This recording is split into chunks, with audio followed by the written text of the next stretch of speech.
Pablo Callejón nuevamente aquí en los estudios de Telediario Federal. Bueno, vamos a hablar de lo que es la primera referencia habitualmente en cada mes de lo que ha sido el impacto inflacionario, que es el informe de la Cámara de Almaceneros de Córdoba, que si uno la compara en cómo ha sido la evaluación en los últimos tiempos, siempre ha estado muy cerca, incluso a veces con el mismo número que la inflación del INDEC, pero que es un informe mucho más integral, porque no se trata solo de saber cuánto aumentaron los precios de los alimentos o la canasta básica, sino que se hace un desagregado de los distintos productos y además una encuesta con los consumidores para evaluar qué estrategias o de qué manera enfrentan la problemática. ¿Cómo se está sobrellevando esta situación? Sí, incluso, y a mí me sorprendió, ya lo vamos a ver en el dato, el nivel de endeudamiento que están teniendo muchas familias para poder enfrentar la compra de los alimentos. ¿No? Endeudamiento que ya no es la tarjeta solamente.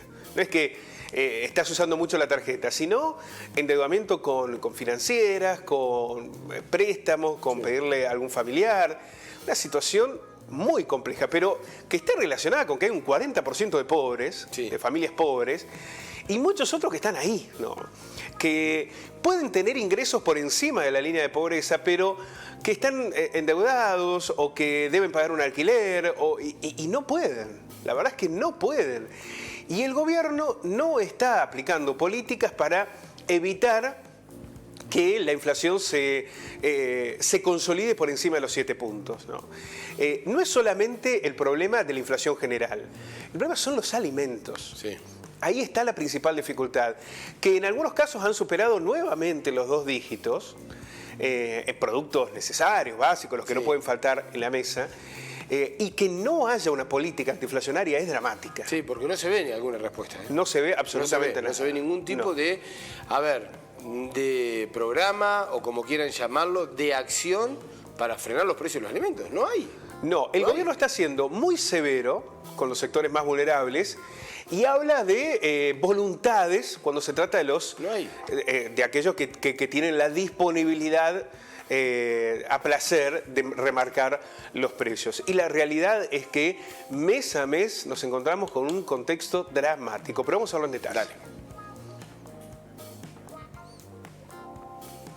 La inflación registrada en septiembre fue del 6,8%, según la Cámara de Almaceneros de Córdoba. Acumula en el año un 64%, pero en el interanual ya estamos hablando del 81,5%. Y la proyectada para este año, la inflación es del 97%. Con estos números, lo decíamos en algún momento, si el gobierno no tomaba medidas, íbamos rumbo a los 3 dígitos, al 100%. Y todo parece indicar que eso va a ocurrir. El valor de la canasta básica total para una familia de 4 integrantes, para no caer en la pobreza, 135.373 pesos, para no caer en la pobreza. Y para no caer en la indigencia, la canasta de alimentos, casi 70.000 pesos. Ahora mirá, Pablo, este número, ¿no? ¿Cómo fue creciendo tan rápido? ¿Te acordás cuando nos asombrábamos hace un poquito de que había superado los 3 dígitos? Lo que pasa es que está subiendo un 7% mensual. Por eso es una cuestión de meses y ya estamos en 135.000 pesos. Es dramática la situación, por eso planteamos, ojo, que no terminemos el año con una inflación de 3 dígitos, ¿eh? Podemos terminar el año con un 100%. Sí, claramente. ¿Cuáles son las principales variaciones? Bebidas alcohólicas y tabaco, un 11%. Equipamiento y mantenimiento del hogar, carísimo, un 10% de aumento. Esparcimiento y cultura, casi un 10%. Transporte y combustibles, un 9,1%. Indumentaria y calzado, un 8,7%, bienes y servicios, un 8,6%, alimentos y bebidas no alcohólicas, un 6,6%. Cuando se les encuestó a los jefes y jefas de hogar sobre qué opinaban, el 41%, 4 de cada 10, manifestó no haber podido acceder durante septiembre a la totalidad de los alimentos. No pudo. 4 de cada 10. Un 76% destinó durante septiembre más del 50% de sus ingresos para la compra de alimentos. Por eso el problema central está en los alimentos. Sí, claro. Porque hoy una mayoría de trabajadores y trabajadoras de sectores más vulnerables, pequeños emprendedores y demás, destinan la mayor parte de sus ingresos y para comprar los alimentos, no tiene otra opción. Porque vos suponés que llegaste, ¿no? Con este 50% o más a los alimentos. Pero no te queda opción de vida. No, claro. De calidad de vida, digamos, no. Después tenés que pagar un montón de cosas. Claro, bueno, pero además, digamos, estás trabajando para comer. Claro, perdés calidad de vida, ¿no? Y ahí tenemos un dato central. Es alarmante lo que está ocurriendo con el tema de los alimentos y la inacción del gobierno nacional en este sentido. 8 de cada 10 tuvo que financiar los alimentos durante septiembre. 8 de cada 10. Ahí aparece todo, ¿no?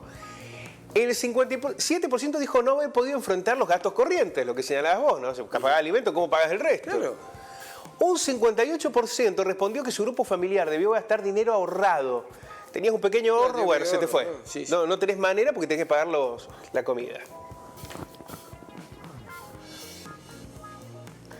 Un 25%, y estos datos a mí me generaron una preocupación tremenda, ¿no? Un 25% manifestó haber tenido que pedir auxilio económico, dinero prestado a familiares o amigos para poder comprar los alimentos. Un 13% respondió que durante septiembre accedieron por necesidad a préstamos obtenidos en bancos o financieras. Hay gente que se está endeudando para los gastos del mes. Y lo que vos decías, ya no con la tarjeta. No, porque la tenés a full o porque no podés o porque... Ya estás buscando, ¿no? Por afuera. Bancos o financieras. Y un 16% expresó que durante septiembre debieron vender alguna de sus pertenencias para atender gastos esenciales de su grupo familiar. Así de dramática está la realidad de trabajadores y trabajadoras, de asalariados, de sectores informales, de pequeños emprendedores, en virtud de lo que es esta inflación agobiante y una pérdida sostenida del poder adquisitivo, ¿no? Aquí está absolutamente claro quién paga la crisis, ¿no? La pagan los sectores más vulnerables y el gobierno nacional sigue sosteniendo la rentabilidad de las grandes corporaciones. Este es el modelo económico que se ha instalado y se profundiza aún a pesar del reclamo y de la realidad. Es cierto que no hay un nivel de conflictividad como uno debiera suponer en medio de esta situación. Ahora, ¿cómo se canaliza ese nivel de conflictividad? Si hay gremios sumisos a esta realidad. Pasó durante el macrismo y continúan ahora, ¿no? La Central de Trabajadores Argentinos, la CGT, están sumisos a este gobierno, ¿no? Desde una mirada partidaria, porque muchas de las conducciones son peronistas, digamos. Hay organizaciones sociales que se han manifestado, Pablo, que han hecho acampes, que se han movilizado. Pero son las organizaciones sociales, sobre todo impulsadas por las bases. Y lo que pasó con el sector de los neumáticos, que es un sector que no depende de la CGT ni del peronismo. ¿No? Puede ser cuestión gremial más. Efectivamente. Ahora, hay un profundo malestar y un enojo en las bases, en los trabajadores, que no hay quien la canalice. No hay dirigentes u organizaciones que canalicen ese malestar. ¿Cómo después se va a manifestar? No lo sabemos. Puede que no ocurra nada hasta las elecciones y la manifestación sea el voto. O puede que esto empiece a encontrar algunas voces. Yo recuerdo, porque esto no es nuevo, en la época del menemismo también había una complicidad de sectores gremiales con la política neoliberal de Menem. Y faltaban expresiones. ¿Y qué fue lo que surgió en aquel momento? Los piqueteros. Claro. ¿No? Empezaron a nacer los piqueteros, digamos, ante la inacción empezaron a surgir de las villas esos reclamos, de los sectores sociales más vulnerables. Y también de asalariados, como ocurrió en Neuquén, por ejemplo, con los docentes, que cuando mataron a Fuente Alba, que realizaban piquetes en las rutas. Porque también, ante la inacción de acciones colectivas, de movilizaciones colectivas, surgieron estos movimientos. Bueno, habrá que ver cómo esto comienza a referenciar lo que es una verdadera locura, la pérdida del poder adquisitivo. Gracias, Pablo. A ustedes.